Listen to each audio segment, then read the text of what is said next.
What is the first step in starting a geometry proof? Imagine you're about to solve a puzzle that involves shapes and angles. The first move you make can set the whole process on the right track. When it comes to geometry proofs, especially in advanced systems and Euclidean geometry, the initial step is all about understanding what you're trying to prove. It's like reading the instructions carefully before assembling furniture. You need to know exactly what the statement says and what you need to show is true. Start by reading the problem carefully. Look at the statement and identify what information is given and what needs to be proven. This helps you focus on the core goal. For example, if you're trying to prove that two triangles are similar, you need to know what parts of the triangles are given and what relationships you need to establish. Next, draw a clear diagram if one isn't provided. Visualizing the problem is super helpful. Sketch the shapes involved, label all the points, lines, and angles.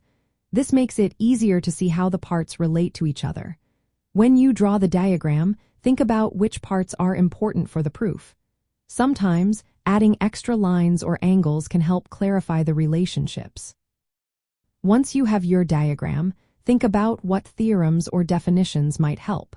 For example, if you see two angles that look equal, you might consider the angle theorem or the properties of vertical angles. Planning your strategy early on helps you know which facts to use later. Finally, plan your logical steps. Think about how each statement will connect to the next. In Euclidean geometry, proofs relying on definitions, postulates, and theorems.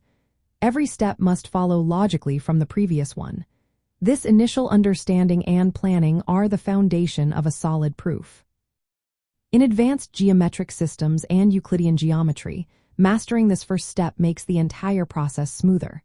It's like setting the right foundation before building a house. Knowing what you are trying to prove and how to visualize it makes all the difference. So, always start by understanding the statement, drawing a diagram, and planning your approach. That way, you're ready to build a clear, logical proof from the ground up.